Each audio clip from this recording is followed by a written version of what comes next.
जय हिंद दोस्तों, स्वागत है आपका हमारे YouTube चैनल में। आज की वीडियो में हम लेकर आए हैं आपके लिए यहाँ पर हिंदी साहित्य के बहुत ही महत्वपूर्ण क्वेश्चन आंसर। तो वीडियो को पूरा अवश्य देखना है। अगर आप चैनल पर पहली बार आए हैं तो चैनल को सब्सक्राइब कर लें, बेल आइकन दबाएं, ऑल पर क्लिक करें ताकि ऑल वीडियो की जानकारी आपके यहाँ तक पहुँचे। ज़्यादा से ज़्यादा वीडियो को शेयर करें और वीडियो को लाइक करना ना भूलें। तो आज का अपने यहाँ पर फर्स्ट क्वेश्चन पूछा गया है, हिंदी साहित्य के इतिहास लेखन की परंपरा का सूत्रपात किसने किया है। तो इसकी जो लेखन की परंपरा का जो सूत्रपात क्या है हिंदी साहित्य के इतिहास की, वह क्या है, किसने, गारसा द तासी ने, यानी कि विकल्प नंबर बी आपका यहाँ पर सही आंसर है। बहुत ही महत्वपूर्ण ये अपने क्वेश्चन है, तो सभी लोग वीडियो को लाइक अवश्य कर लें। और ये क्वेश्चन जो है किसी न किसी एग्जाम में जरूर पूछे गए आपकी महत्वपूर्ण क्वेश्चन है। क्वेश्चन नंबर 2 पूछा है, हिंदी साहित्य के इतिहास लेखन का सर्वप्रथम प्रयास किसने किया था। तो आपका यहाँ पर जो सही आंसर है वह है आपका विकल्प नंबर सी, यानी कि गारसा द तासी। गारसा द तासी आपका यहाँ पर सही आंसर है, बिल्कुल सही। क्वेश्चन नंबर 3 आपसे पूछा, हिंदी साहित्य के इतिहास लेखन जो है सर्वप्रथम किस भाषा में हुआ है। तो इसका लेखन जो है वह किस भाषा में हुआ है, अंग्रेजी, जर्मनी, फ्रेंच या उर्दू। तो क्वेश्चन नंबर 3 का आपका जो सही आंसर है वह आपके लिए बताना है। तो 3 का राइट आंसर आपका यहाँ पर होगा विकल्प नंबर आपका यहाँ पर बी, यानी कि फ्रेंच आपका यहाँ पर राइट आंसर है। विकल्प नंबर बी आपका यहाँ पर सही आंसर है, बिल्कुल सही। यहाँ पर आपका अगला क्वेश्चन पूछा, हिंदी साहित्य का इतिहास लिखने वाले प्रथम लेखक का नाम है। ये क्वेश्चन फिर से यहाँ पर डबल हो गया है, गारसा द तासी आपका यहाँ पर सही आंसर है। गारसा द तासी आपका सही आंसर है। क्वेश्चन नंबर 5 आपसे यहाँ पर जो पूछा गया है, क्या पूछा गया है, तो यहाँ पर देख लेते हैं। देखिए ये रहा आपका क्वेश्चन नंबर 5। कालक्रमानुसार लिखा गया हिंदी साहित्य का प्रथम इतिहास ग्रंथ है, तो कौन सा है वह आपके लिए यहाँ पर बताना है क्वेश्चन नंबर 5 में। क्वेश्चन नंबर 5 का राइट आंसर आपका यहाँ पर क्या होगा। कालक्रमानुसार लिखा गया हिंदी साहित्य का प्रथम इतिहास ग्रंथ है, तो आपका यहाँ पर सही आंसर है the modern vernacular literature of Hindustan, यानी कि विकल्प नंबर डी आपका यहाँ पर सही आंसर है। विकल्प नंबर डी आपका राइट आंसर है, बिल्कुल सही। क्वेश्चन नंबर आपका यहाँ पर 6 पूछा है, इस्तवार द ला लितरेत्व इंदोई हिंदुस्तानी नामक हिंदी साहित्य के इतिहास ग्रंथ के लेखक का नाम बताना है। Garcin de Tassy, Shakespeare, George Grierson या विलियम वर्ड्सवर्थ। तो ये आपके 4 विकल्प हैं। तो इसके लेखक बताना है, तो इस इतिहास ग्रंथ के जो लेखक हैं गारसा द तासी हैं, यानी कि विकल्प नंबर 1 आपका सही आंसर है, बिल्कुल सही। विकल्प नंबर 1 आपका राइट आंसर है। क्वेश्चन नंबर आपका 7 यहाँ पर, हिंदी साहित्य का पहला इतिहास लिखा गया था संस्कृत भाषा में, फ्रेंच भाषा में, जर्मन भाषा में या अंग्रेजी भाषा में। तो सभी के लिए पता है क्वेश्चन नंबर 7 का राइट आंसर क्या होगा। महत्वपूर्ण क्वेश्चन पूछा गया है। तो हिंदी साहित्य का पहला इतिहास जो है लिखा गया था फ्रेंच भाषा में। विकल्प नंबर सी आपके यहाँ पर सही आंसर है, फ्रेंच भाषा में लिखा गया था, बिल्कुल सही। विकल्प number C right answer. Question number 8 आपसे पूछा, हिंदी का प्रथम व्याकरण लिखने वाले विद्वान, हिंदी का प्रथम व्याकरण लिखने वाले विद्वान हैं, तो कौन है, ये आपके लिए यहाँ पर क्वेश्चन नंबर 8 में बताना है। तो 8 का आपका जो सही आंसर है वह आपका यहाँ पर राइट आंसर है। 2009 में पीजीटी में पूछा गया क्वेश्चन है, और जोशुआ केटलर आपका यहाँ पर राइट आंसर होगा। विकल्प नंबर 1 आपका यहाँ पर सही आंसर है। क्वेश्चन नंबर आपका यहाँ पर जो अगला पूछा गया है, क्या पूछा गया है, तो यहाँ पर देख लेते हैं क्या है। तो क्वेश्चन नंबर 9 है, आपसे यहाँ पर पूछा गया है कि हिंदी साहित्य के इतिहास को व्यवस्थित रूप देने का श्रेय किसको है। शिवसेन सेंगर या जॉर्ज गिरेसन या आचार्य रामचंद्र शुक्ल या मिश्र बंधु। तो क्वेश्चन नंबर 9 का आपका जो सही आंसर है वह आपका यहाँ पर क्या होगा राइट आंसर।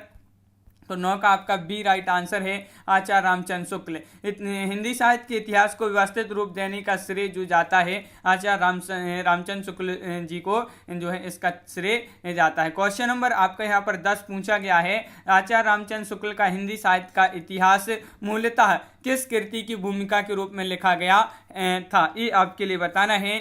तो क्वेश्चन नंबर 10 का राइट आंसर क्या होगा, यहाँ पर 4 विकल्प दिए गए हैं। क्वेश्चन नंबर 10 है, महत्वपूर्ण क्वेश्चन है, और क्वेश्चन नंबर 10 का आपका जो सही आंसर है वह है आपका यहाँ पर हिंदी शब्द सागर आपका राइट आंसर है। विकल्प नंबर बी आपका यहाँ पर सही आंसर है। 2017 में ये क्वेश्चन पूछा गया, महत्वपूर्ण क्वेश्चन है। क्वेश्चन नंबर 11 यहाँ पर पूछा है, आचार्य रामचंद्र शुक्ल द्वारा रचित हिंदी साहित्य का इतिहास का प्रकाशन वर्ष क्या है। इसका प्रकाशन वर्ष आपके लिए यहाँ पर बताना है, क्या है इसका प्रकाशन वर्ष है। तो 1917 है, 1919 है, 1918, 1929। तो ये 4 विकल्प हैं। और क्वेश्चन नंबर 11 का आपका 1929 यानी कि विकल्प नंबर डी आपका यहाँ पर सही आंसर है। विकल्प नंबर डी राइट आंसर है, बिल्कुल सही। क्वेश्चन नंबर 12 आपसे यहाँ पर पूछा गया है, इनमें से वह कौन सी रचना है जिससे मूलतः हिंदी शब्द सागर की भूमिका के रूप में लिखा गया था किंतु बाद में उसे स्वतंत्र ग्रंथ भी बना दिया था। तो ये आपके लिए यहाँ पर बताना है क्वेश्चन नंबर 12 में क्या होगा राइट आंसर, कौन सी रचना है वह। तो आपका यहाँ पर सही आंसर है विकल्प नंबर सी, आचार्य रामचंद्र शुक्ल कृत हिंदी साहित्य का इतिहास। इसको जो है जैसे मूलतः हिंदी शब्द सागर की भूमिका के रूप में लिखा गया था इसको, और किंतु बाद में उसे एक स्वतंत्र ग्रंथ हिंदी साहित्य का इतिहास नामक एक स्वतंत्र ग्रंथ इसको बना दिया था। आचार्य रामचंद्र शुक्ल जी द्वारा कृत है ये। क्वेश्चन आपका यहाँ पर जो 13वां क्वेश्चन पूछा गया है वह क्या पूछा गया है, तो यहाँ पर देख लेते हैं। क्वेश्चन नंबर 13 आपका यहाँ पर क्या है, देखिए आंग्ल भाषा में लिखा गया हिंदी साहित्य का इतिहास स्केच ऑफ हिंदी लिटरेचर के जो लेखक हैं वह कौन है, तो Hindi literature sketch of Hindi literature के यहाँ पर लेखक पूछा है। तो आपका यहाँ पर जो सही आंसर है क्वेश्चन नंबर 13 में वह आपका यहाँ पर राइट आंसर विकल्प नंबर आपका यहाँ पर बी राइट आंसर पादरी एडसन ग्रीव्ज आपका यहाँ पर सही आंसर है। आंग्ल भाषा में लिखा गया जो है हिंदी साहित्य का इतिहास स्केच ऑफ लिटरेचर के जो लेखक पादरी एडसन ग्रीव्ज हैं, और पादरी एफ.ई. के द्वारा हिंदी साहित्य का इतिहास हिस्ट्री ऑफ हिंदी लिटरेचर नाम से प्रकाशित हुआ था। The modern vernacular literature of Hindustan के लेखक जॉर्ज ग्रेसन है। क्वेश्चन नंबर आपका यहाँ पर 14वां पूछा गया है कि ग्रेसन कृत the modern vernacular literature of Hindustan का हिंदी अनुवाद किसने किया था, तो इसका जो हिंदी अनुवाद क्या है भाई किसने किया है इसका हिंदी अनुवाद, तो आपका यहाँ पर सही आंसर होगा क्या होगा राइट आंसर, इसका हिंदी अनुवाद जो क्या है भाई क्या है डॉक्टर केशोरीलाल गुप्त, यानी कि विकल्प नंबर 1 आपका राइट आंसर होगा। क्वेश्चन नंबर आपका यहाँ पर जो 15 पूछा है the modern vernacular literature of Hindustan Hindi साहित्य के इतिहास ग्रंथ के लेखक का नाम बताना है, तो इसके जो लेखक हैं वह कौन है, तो आपका सही आंसर है जॉर्ज ग्रेसन। जॉर्ज ग्रेसन सभी के लिए पता है, विकल्प नंबर 1 आपका यहाँ पर सही आंसर है। The modern vernacular literature of Hindustan के यहाँ पर फिर से एक क्वेश्चन पूछा गया है, इसके लेखक पूछा है तो जॉर्ज ग्रेसन आपका सही आंसर। क्वेश्चन नंबर 19 आपसे 17वां क्वेश्चन पूछा गया है, क्या पूछा है, डॉक्टर किशोरीलाल गुप्त ने इनमें से किस ग्रंथ का हिंदी अनुवाद हिंदी साहित्य का प्रथम इतिहास शीर्षक से किया था। तो अभी पढ़ा था आपने जो है वह कौन सा वह ग्रंथ है जिसका हिंदी अनुवाद क्या है डॉक्टर किशोरीलाल गुप्त ने, तो आपके यहाँ पर सही आंसर है क्वेश्चन नंबर 17 का राइट आंसर क्या होगा। जीआईसी प्रवक्ता परीक्षा 2012 में ये क्वेश्चन पूछा गया, महत्वपूर्ण क्वेश्चन है। और the modern vernacular literature of Hindustan इसका जो है हिंदी अनुवाद किया था किसने, डॉक्टर किशोरीलाल गुप्त जी ने। और क्वेश्चन नंबर आपका 18 यहाँ पर पूछा गया है, क्या पूछा गया है, देखिए ये क्वेश्चन आपका यहाँ पर फिर से डबल हो चुका है, तो वही है आपका ये question the modern vernacular literature of Hindustan, northern Hindustan को जो है इन्होंने इसका हिंदी अनुवाद किया था। और अगला क्वेश्चन क्या पूछा है, किस लेखक के इतिहास ग्रंथ में सर्वप्रथम हिंदी साहित्य का काल विभाजन मिलता है। तो हिंदी साहित्य का काल विभाजन जो मिलता है वह आपके लिए बताना है किस लेखक के इतिहास ग्रंथ में ये मिलता है सर्वप्रथम, तो आपका यहाँ पर सही आंसर होगा जॉर्ज ग्रेसन। जॉर्ज ग्रेसन विकल्प नंबर आपका डी यहाँ पर सही आंसर है, जॉर्ज ग्रेसन। और यहाँ पर देख लेते हिंदी साहित्य के इतिहास का काल विभाजन करने वाले प्रथम इतिहासकार जॉर्ज ग्रेसन है। इन्होंने आदिकाल की अंतिम सीमा जो मानी है 1400 ईस्वी मानी है, 1400 ईस्वी तक मानी है जॉर्ज ग्रेसन ने आदिकाल के अंतिम सीमा। क्वेश्चन नंबर 20 है, किस साहित्य इतिहास के लेखक ने काल विभाजन में कवियों के नाम का सर्वाधिक उपयोग किया है, मिश्र बंधु, हरिऔध, ग्रेसन या श्याम सुंदर दास। तो क्वेश्चन नंबर 20 का आपका आंसर बताना है, यहाँ पर क्या होगा 20 का राइट आंसर, तो आपका यहाँ पर सही आंसर है 20 का विकल्प नंबर 1 यानी कि मिश्र बंधु। मिश्र बंधु आपका यहाँ पर राइट आंसर है, विकल्प नंबर ए आपका राइट आंसर है, बिल्कुल सही। क्वेश्चन नंबर 21 आपसे यहाँ पर जो पूछा गया है भाई आपसे यहाँ पर पूछा गया है, मिश्र बंधु विनोद नामक हिंदी साहित्य के इतिहास लेखकों के नाम हैं, तो ये मिश्र बंधु विनोद नामक हिंदी साहित्य के लेखकों के नाम यहाँ पर बताना है। तो क्वेश्चन नंबर 21 का सही आंसर आपका यहाँ पर क्या होगा, 21 का सही आंसर बताना है। ये टीजीटी परीक्षा 2009 में पूछा गया क्वेश्चन है, और आपका सही आंसर यहाँ पर गणेश बिहारी मिश्र और श्याम बिहारी मिश्र और सुखदेव बिहारी मिश्र। तो विकल्प नंबर आपका यहाँ पर जो बी दिया गया है वह आपका यहाँ पर राइट आंसर है। क्वेश्चन नंबर 22 आपसे पूछा है मिस्र बंधु विनोद का चौथा भाग कब प्रकाशित हुआ था। तो ये क्वेश्चन आपका 2015 में पूछा गया महत्वपूर्ण क्वेश्चन है। मिस्र बंधु विनोद का जो चौथा भाग है, चौथा भाग ये कब प्रकाशित हुआ था। तो आपका यहाँ पर सही आंसर क्या है। तो आपका सही आंसर है चौथा भाग प्रकाशित हुआ था 1934 ईस्वी में। विकल्प नंबर 1 आपका यहाँ पर सही आंसर है, बिल्कुल सही। क्वेश्चन नंबर आपका 23 पूछा मिस्र बंधु विनोद कितने भागों में प्रकाशित हुआ। 3 भाग, 1 भाग, 4 भाग, 2 भाग। तो आपका यहाँ पर क्वेश्चन नंबर 23 का जो राइट आंसर है, मिस्र बंधु विनोद जो है कितने भागों में प्रकाशित हुआ। तो आपका सही आंसर है 4 भागों में।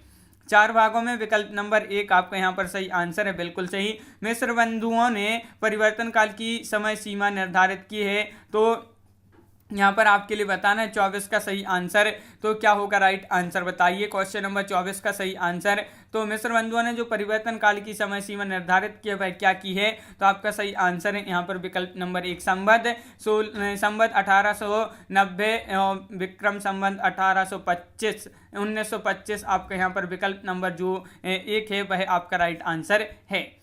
यहाँ पर आपका क्वेश्चन नंबर जो अगला पूछा गया है, क्वेश्चन नंबर है आपका 25 की आचार्य रामचंद्र शुक्ल ने प्रथम उत्थान का समय कब से कब तक निर्धारित किया। तो प्रथम उत्थान का जो समय निर्धारित क्या है, ये कब से कब तक निर्धारित क्या है। क्वेश्चन नंबर 25 का आंसर बताना है आचार्य रामचंद्र शुक्ल जी ने।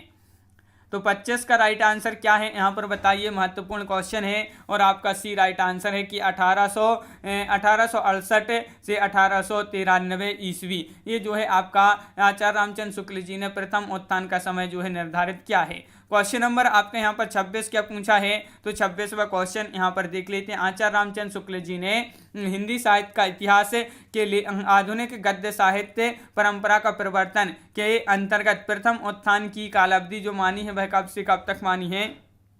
तो क्वेश्चन नंबर 26 का आपका जो सही आंसर है, इसकी जो कालावधि मानी है वह संवत 1925 से जो है 1950 विक्रमी तक आपका विकल्प बी राइट आंसर होगा। विकल्प नंबर बी आपका राइट आंसर है। क्वेश्चन नंबर आपका 27 आचार्य रामचंद्र शुक्ल ने द्वितीय उत्थान का समय कब से कब तक माना है। देखिए अब यहाँ पर आपसे पूछा गया द्वितीय उत्थान। तो द्वितीय उत्थान का जो समय माना है आचार्य रामचंद्र शुक्ल जी ने वह कब से कब तक माना है। तो आपका सही आंसर 1893 से 1918 ईस्वी तक इन्होंने द्वितीय उत्थान का समय माना है। किसने? रामचंद्र शुक्ल जी ने। नागरी प्रचारणी सभा की स्थापना कब हुई थी। ये क्वेश्चन कई बार एग्जाम में पूछा जा चुका महत्वपूर्ण क्वेश्चन है। तो नागरी प्रचारणी सभा की जो स्थापना हुई थी, क्वेश्चन नंबर 28 का आपका जो सही आंसर है वह आपका विकल्प नंबर डी यानी कि आपका 1893 ईस्वी में नागरी प्रचारणी सभा की स्थापना हुई थी। महत्वपूर्ण क्वेश्चन है 2013 में एक क्वेश्चन आपका पीजीटी की परीक्षा में पूछा गया था। क्वेश्चन नंबर 29 आपसे यहाँ पर क्या पूछा गया है। 29वां क्वेश्चन यहाँ पर पूछा गया है, देख लेते हैं कि काशी नागरी प्रचारणी सभा की स्थापना कब हुई थी। तो ये क्वेश्चन डबल हो गया, 1893 ईस्वी आपका सही आंसर है। यहाँ पर भी आपका जो क्वेश्चन है डबल हो चुका है। एक क्वेश्चन कि नागरी प्रचारणी सभा की स्थापना कब हुई थी। तो 1893 आपका यहाँ पर सही आंसर है, विकल्प नंबर बी। तो इस प्रकार अपने यहाँ पर बहुत ही महत्वपूर्ण क्वेश्चन कंप्लीट हुए हैं। कैसा लगा ये वीडियो आप कमेंट में जरूर बताएं। अगर आप चैनल पर पहली बार आए हैं तो चैनल को सब्सक्राइब कर लें, बेल आइकन दबाएं, ऑल पर क्लिक करें ताकि ऑल वीडियो की जानकारी आपके यहाँ तक पहुँचे। ज़्यादा से ज़्यादा वीडियो को शेयर करना है ताकि अन्य लोग भी वीडियो देख सकें और वीडियो को लाइक करना ना भूलें। तो आज की वीडियो में बस इतना ही। सभी के लिए बहुत बहुत धन्यवाद। सभी के लिए जय हिंद।